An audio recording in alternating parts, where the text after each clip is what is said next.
Hello. It is too windy to be outside for recording today. The wind has been dying down on and off all afternoon, and every time it dies down I've grabbed all my stuff and dashed outside, and then as soon as I get out there the wind picks up again, and I'm taking it personally and I'm a little bit hurt. So I'm inside with my crappy lighting, for which I apologise. I do need to fix my lighting. I always forget that I need to do that until I'm actually recording inside, and then it's too late. But we shall soldier on. I've got things to talk about. Like this. This was on the loom the last time we spoke, and it is now wet finished, and I was going to say pressed, but you can't tell, so I might need to give that another little press. This is the Heirloom Merino Fleck for the weft, the side to side. You might be able to see, I don't know that it's showing up very well. There's some little dark stripes through there. That's the fleck. It's a pink with a brown fleck. And then I can't remember the name of what they've called the warp. I will look it up and put it in the description. But that is the shifting colours through the pinks and blues and purples. Now what I did with this, and I meant to mention this last time and I forgot. I bought 2 balls for the warp because I knew that I'd need more than one, and I was correct. And what I didn't want to have is a colour progression that went through and then had a sudden change, because that's what would have happened. It would have been really hard to match up the colour progression. So what I did was alternate the warp with 4 strands of ball 1, 4 strands of ball 2, 4 strands of ball 1, back and forth like that, and you can't tell. I mean, it makes very little difference. Apart from this fairly obvious bluey stripe there, it makes no difference at all. But I'm glad I did it, because it helps me sleep at night to know that I did that properly. So I'm pleased with that. The leno came out well. It looked a little thin on the loom, but it is, I'm just sorry, I was just trying to shake the fringe into position, but that doesn't help you see the leno. Is the leno in shot? Yeah. Did I say this was pressed? I am so bad at that. So the leno came out really well. Once it was wet finished and bloomed and thickened up, it all became very nice indeed. A little bit of nice texture without being too lacy. And I've got fluffy ends on the bottom again. I'm deciding what to do with. I might trim those ones off, but we'll see. We'll see how I feel about it. Now the other thing that I worked on is this one, which is a little cottony, linen-y, although that's a fib, we'll get onto that in a second, on a cotton warp. I've done a plaited fringe on that, just to be fancy, just to give it a little bit more weight, because it's a very thin thread. You can sort of maybe tell if I hold that up properly that it's quite thin. And then this yarn here has done this beautiful pooling. The colours have sort of blended into each other. It's really, really worked way better than I was expecting it to. And it's got a nice texture in there as well. You can see, maybe you can see, there's thick and thin all throughout. So there's some little bits that are nice and lumpy, and some bits are all smooth. That's very technical of me. So that is quite long actually, and I warped it up quite long. I'm going to do a little panorama spin for you here. I warped it up quite long because I had 2 balls of this coloured yarn and quite a lot of this blue cotton, so I wasn't going to run out of warp. And I only used 1 ball, not even 1 full ball. So there's more of this, and I'll show you what this is. This is a vintage yarn. It's called Focus on Linen, which is a really cheeky name because it is, wearing the wrong glasses again, it is 14% linen and the rest is cotton and acrylic. It's mostly cotton, 69% cotton. But I really, really love the colours and I love the texture, and it has woven up beautifully. So I'll show you that again because I'm pleased with that. I'm pleased with that. I don't mean to brag, but I'm pleased with that. Now, the big loom. I did say that the big loom was going to be out of play until I had finished the sewing that I have on my craft table. Here's the thing. I say a lot of things. Not all of them turn out to be true, because I have got the big loom out, and I'm going to show you that now because I have a project in mind that I'm needlessly overcomplicating for myself, because that is how I like to do projects. Yes, there is quite a lot going on here, but it's going to make sense. Trust me.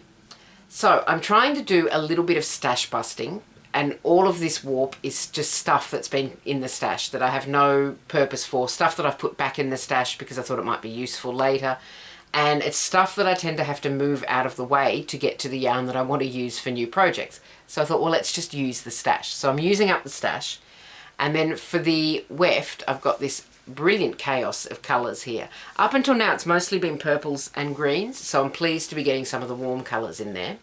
And this is, and I haven't mentioned this for a while, so do indulge me, from the Magic Ball. This is one of 3. I just found another one that I'd forgot that I started, and there's another one attached to a crochet project. But if I need that, I can cut it off. Now the Magic Ball is the leftovers from weaving and crochet.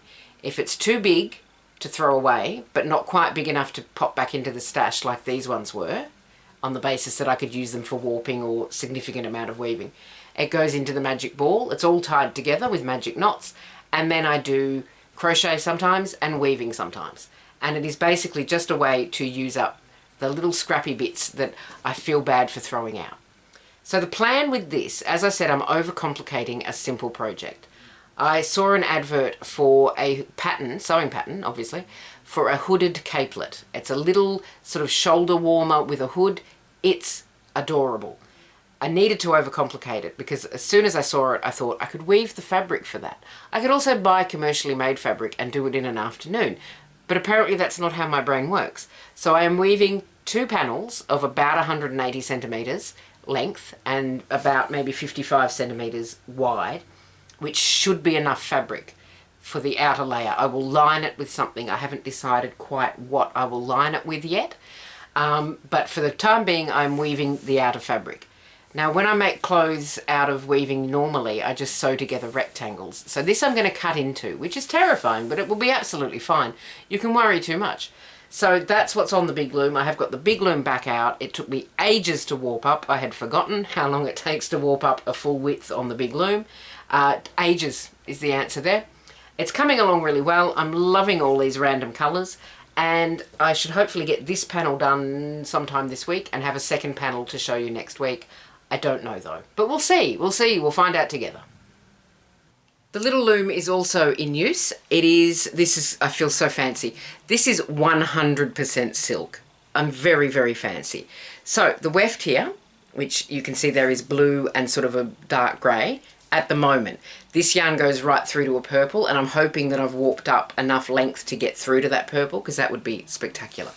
This is hand dyed by Changeling Coloured Yarns, and it is a textured silk. It's quite, it's not a particularly refined silk, so it's got a bit of texture, a bit of thick and thin. Now, for the warp, I have dropped it, there we go. I have this, which is Ito or Ito. I would say Ito, but it might be Ito. I don't know. I've over-ordered this. I ordered 2 cones. I only needed 1. So the next thing that I weave on the little loom will be more silk. I'm going to put that back down. And that is coming along really, really nicely. I'm pleased with it. This silk, Melissa told me she didn't like the silk. She likes the colours, she likes the dye job, but she doesn't like the silk. And I thought, well, I said to her, you're being very harsh on this lovely silk. Putting it on the shuttle was so much fun, because what it does is if it grabs itself, you end up with a phenomenally beautiful knot. It just immediately tangles in on itself, and you have to sit down and take some deep breaths and have a cup of tea and untangle it. But I've got it on the shuttle now, and I've got another shuttle loaded because I had to cut. It just got too tangled. I had to cut and load a smaller shuttle. But it is coming along beautifully. I really, really love the colours, and I love how it's working on the blue warp. That was a good pick of warp colour. And I love the texture, and it's silk. It's 100% silk. I'm so fancy right now. It's unbelievable. That is all I have for you this week. But I will point out that my backdrop has quite a lot of my mother's art. She used to do gourds. We used to grow gourds, and then we'd paint them. She didn't keep any of mine, I would point out. And the dolls, the art dolls, we went through a phase where we did art dolls. This one's mine. This one's mine. That one was Mum's. This is not hers up here, except for the owl. Except for the owl. Bit dusty, but there's the owl. So yeah, this is sort of Mum's art stuff at the back here. Oh, there's a few of mine, but you're not allowed to look at them because they're quite bad. Anyway, that's all I have for you this week. You take care of yourself. Have a lovely rest of your week, and I will see you next time. Bye for now.